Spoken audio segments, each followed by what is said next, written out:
Welcome here, Punch Out Boxing. Delighted to be here with Eilish Tierney ahead of, after just a year, your first title fight. Just what, 2 weeks away, 8th of Yeah, Feb, Trinity Park, your hometown of Ipswich. You must be buzzing. it's a crazy one to say the least, but it's just another milestone that I'm ready to tick off on my career, so I'm ready for it. Yeah, so I think I first spoke to you a year ago, before your debut at the Peacock gym where you were training. Yep. How do you reflect on your first year as a pro, especially given your unorthodox background? You got 3 fights in. Like I said, managed to create a bit of a buzz over there in Ipswich. Yeah, how do you assess it? I mean, it was 3 journeywomen you fought, but the women's scene is so small. I guess you run into the other contenders pretty quick. But yeah, do you think you learnt plenty in those first 3 fights? Yeah, definitely. My debut was amazing. York Hall, um, great girl again with Sherry, but we just wanted bigger and better opponents. So I feel like every fight I've had, there's been an experience. There's been a few, like I've lost, I'd say probably one round as a professional, Hmm. and that was my second fight. So learning on the job still, but getting the job done every time. Do you and your team think that in each of those 3 successive fights, you did make marked difference, in terms of your abilities physically and mentally? Yeah, definitely. My team are very happy with where I'm at. My ability to listen and adapt, I'm quite good at.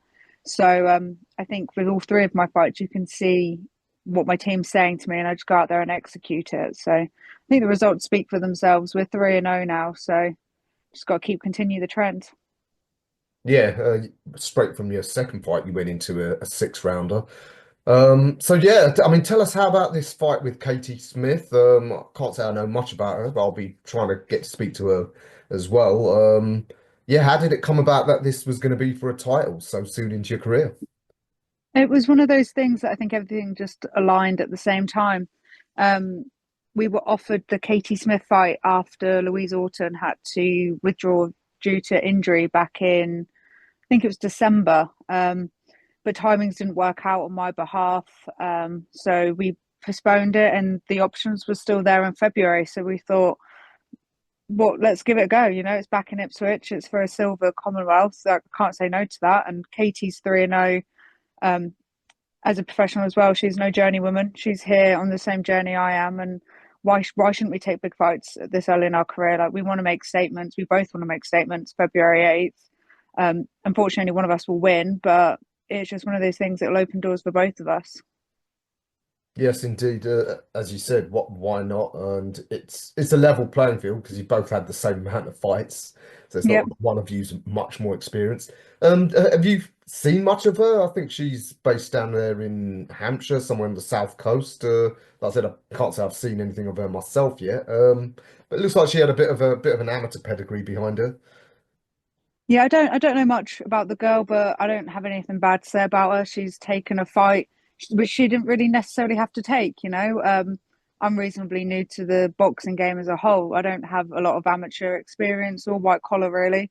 Um, I've come up a very different path to most girls in the pro scene. So hats off for Katie for taking the fight, especially in my hometown. She's essentially the away fighter, but that doesn't take anything away from her. Like, we're both there to do a job, and well, I'll let you know how it goes on the 8th. Well, hopefully I'm going to be there ringside. Yeah. As I was saying on your show with Joel the other day, I think I was the first to interview you. Yep, So it's only right that I'm there for your first title. But exactly. yeah, I mean, just looking at Katie's social media, it looks like she's getting some top sparring in. So I guess maybe because of her amateur background, she's well connected. I think she's sparring with Sky Nicholson of all people. Um, so yeah, you can expect she's probably technically quite proficient. Yeah, from what I've seen, obviously, like, I'm not stupid. I'm not going into this fight blind. We've obviously done our research, and I'm sure she has on me. So, we've got our plan. We know what we're going to do. I'm going to stick to it, and it'll be my hand raised on the 8th. Hmm. And for this, obviously your first 10 rounder, so it's a jump from 6 to 10 rounds. Mhm. What's different this time? Have you got like a full sort of like championship level training camp? You know, you got to make championship level weight this time. Is that all going to be a little bit different? Um, Not really. I'm a professional through and through, so we just take what's in front of us. Obviously, things have had to adapt and things have had to change, like my intensity of my conditioning and doing instead of just doing like 6 to 8 rounds, I'm doing 10 to 14, sparring. So Mhm. it's just one of those things that this is what I want to do. This is where we want to get to. So of course, I'm in deep waters trying to get to where I need to be. I mean, and in terms of the sparring, obviously East Anglia is a little bit isolated. Have you been having to travel to get that quality sparring in? Yeah, there's some good people around Suffolk and Ipswich. Been down to the amateur club a lot, getting some rounds in with the boys and girls down there. Travelled up to Sheffield not so long ago, got some rounds in with a good German champ. Obviously Nina Hughes, Mhm. about an hour down the road for me. Me and her have done countless rounds. Lauren Parker, we've got some good rounds in with some good girls out there. Oh yeah, definitely. A couple of those ladies you mentioned, as you know, Nina, also top level, getting her world title shot. Well, a month after your fight. So yeah, Yeah, great stuff there. I'm sure you don't need to be told how hot the featherweight division is. Obviously, up till now, you haven't really said much, rightfully, because you were just a prospect learning. But come the eighth, you win that. You're no longer a prospect. You're a contender, and that means you'll be in the crosshairs of people, and you'll be yeah. well within your rights to start calling out people. So, as I said, featherweight, it's a hot division, isn't it? Got some really good girls in the featherweight.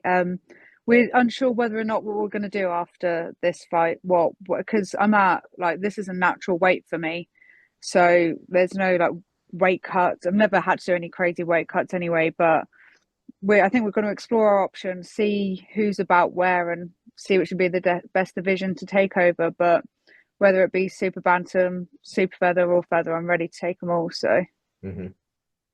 And what John told me, the promoter, was last time out in Ipswich, the good people of Suffolk came out in force. Uh, as we mentioned, like obviously Fabio's success has probably really helped with that. But I mean, yeah. even like yourself, it helps, doesn't it, having a whole town behind you? Massively. We're a town that looks after one of our own, and if one of us is fighting, we're all fighting type thing. Fabio has definitely opened the door for me and all the other local talent to really like display what we can do on a platform in Ipswich. So Fabio is definitely flying that flag for us. We're getting behind him and just trying to keep the momentum going, really. Hmm.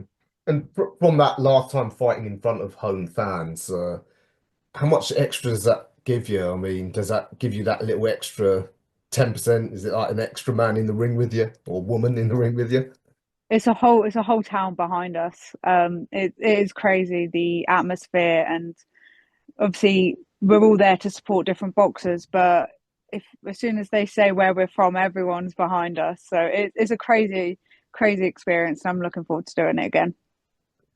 And again, though, I mean, it could really help you get some of them bigger fights because, as I'm sure you know, the way boxing is, it's partly a business. So someone who Mm-hmm. does get a lot of backing, that the door's open for you. I mean, and as I said on the show you did with Joel, the dream's got to be Portman Road, right?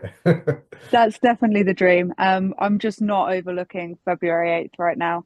Yeah. That's where my head's at. I'm gonna get that one done, and then wherever they want me to fight, I'll fight. So Portman Road is definitely on the list. It was York Hall for a debut, but Portman Road, that'd be crazy. All right, look, I know I don't want to get you dreaming too much because you got a job at hand. Could I just ask you a bit about some of the goings on in the boxing world, sort of around your weight class in the women's game? At the weekend, we saw Ellie Scottney put in quite an accomplished performance. Like I said, you might want to move down to super bantamweight at some point. What did you make of her performance?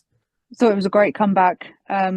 Well deserved win, comfortable win. There was a bit of like a head clash or a cut or something, but yeah, it didn't seem to phase her. She's just a technician through and through, and she's probably one of the best in the divisions.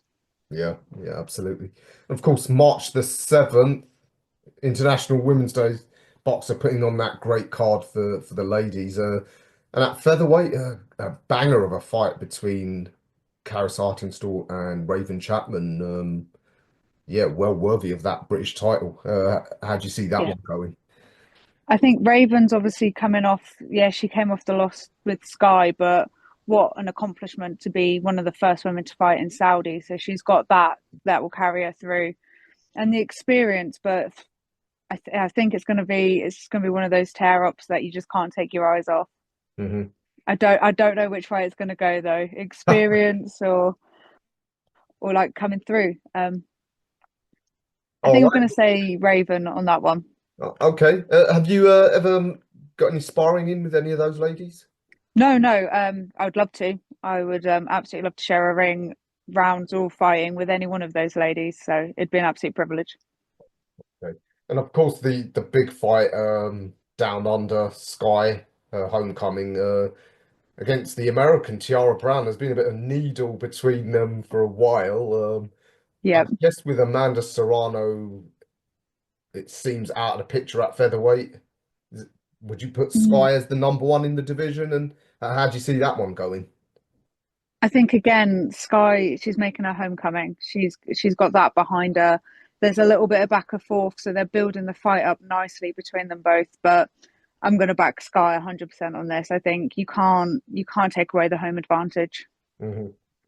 I mean, on that, we don't often see much needle in the women's game.